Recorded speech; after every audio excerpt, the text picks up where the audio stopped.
Okay, if you own a watch brand, these are the 3 things that we have seen destroy growth for watch brands time and time again. Now, in this video, I'm going to run through a document I've got here with the 3 top things that are literally pulling back and hindering watch brands. So if you own a watch brand, you're about to start a watch brand, then this video should help you massively.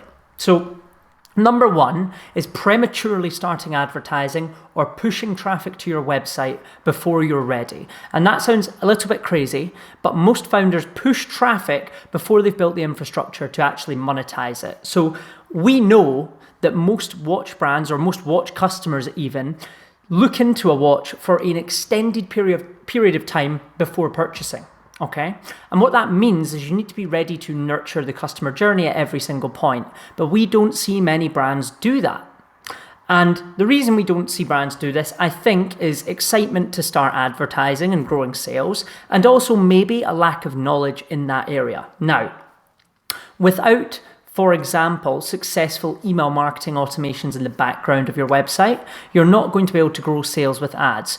We see a massive increase in advertising success and return on ad spend when the email marketing flows and automations are set up prior to even starting your first advertising test. So that can include the welcome flow, for example, the abandoned browse flow, the abandoned cart flow, and the email pop-up, which obviously when someone's viewing the site, if they're not subscribed, will pop up for them to view. Now, what we do when someone enters these flows or signs up is we tell them about the brand. So they've come in from an ad and they sign up on your pop-up, and then they learn about the brand over, let's say, a 6 or 7 day period. They receive maybe 3 or 4 highly informative, interesting and engaging emails that tell them about the watch they've been looking at or browsing on the website, a little bit about the brand, what you stand for, the way the watches are made, the process, and so on.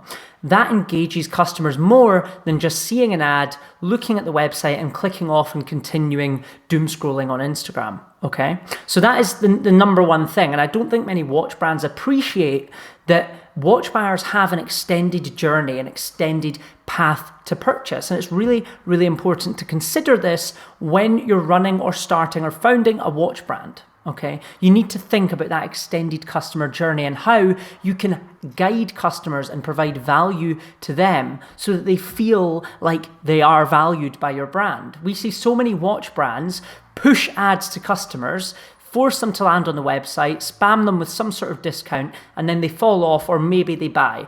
And what you end up doing is you lose actual real customers that are valued watch enthusiasts or collectors, and instead you end up with a whole bank of customers that are discount focused, and you make all your money for the whole year during a sale.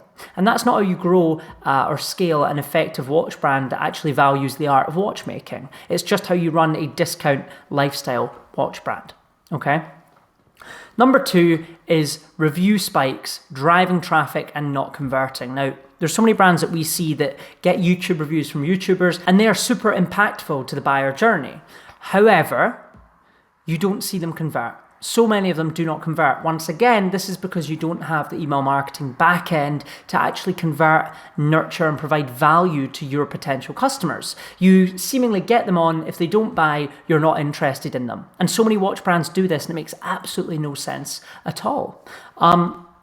The third thing that I wanted to go through is launching without a pre-launch ecosystem. Now, again, we see so many watch brands that get started or they launch a watch without actively growing their brand before that point. So they should be running sign-up ads, warm-up ads. They should be doing a lot of organic Instagram engagement before actually selling their watch. And we do not see brands do that. They launch a watch and then they market. And then they think, oh, we need to set up email marketing. We need to run ads because this hasn't sold.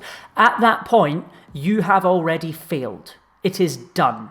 You can only rely on really spending a fortune on ads and trying to break even, or maybe making a loss at that point. If you haven't built up excitement for a big launch that you're doing, then the launch will flop and then you will struggle to clear models. It will take you, and we've seen this with brands we work with, they've launched a watch, it hasn't worked successfully.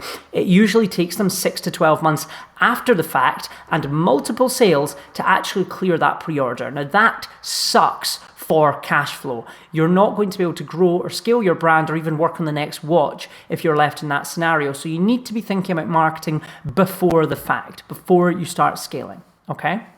Now, if I were to start a watch brand or if I were to scale a watch brand in 2026, what I would do is really, really simple. And everyone that owns a watch brand, if you're watching, should do this. Okay. Number one, set up your email marketing flows. Make sure they work effectively. Set up your email pop-ups and start sending weekly newsletters that provide value to customers.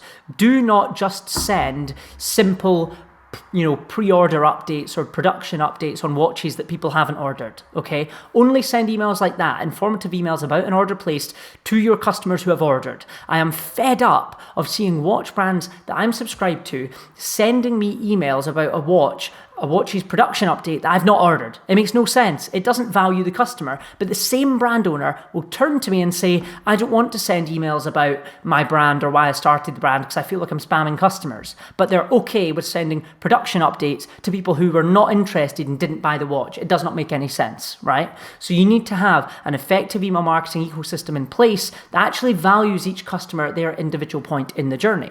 Right? Once that's done, once that's set up, you then start making creatives, so ads, static images, videos, and so on for your advertising campaigns. So get macro shots, wrist rolls, organic shots, as much content as you can, and start molding that. I did a video actually about this before that I'll suggest. I'll put a link to it at the end of this video to pop up. But I talked about this in my other sort of meta ads video, so I won't go into it too deep. But you want to get as many ads as possible. Then make sure you have the funds to lose a lot of money on ads. You have to do that, because if you're worried about the money you're spending every day, you're going to have a knee-jerk reaction and cancel advertising at 2 months when you're about to break through on month 3 or 4, right? Because when you stop, you have to restart the whole process again. So you have to be ready to make a huge loss with your advertising, otherwise you won't succeed. Okay, and we've seen it time and time again with every brand we've worked with. So simply have money aside once you've got your images and your photography and everything created. Wait as long as you have to have funds to start advertising, and then set up sales campaigns to an audience and start advertising your watches to the USA, the UK, Europe, Africa, wherever you sell your watches, okay? Start running ads there and test that for 2 weeks before you make any changes, okay? Then you have to come back, analyze, test, and scale again. That is all you have to do to scale a watch brand in 2026. It is actually that easy, okay? So I hope this helps. I hope it's been a valuable video. A short one, but I just wanted to get that off my chest. They're the 3 top mistakes that basically every watch brand owner makes. I will see you all in the next one. Goodbye.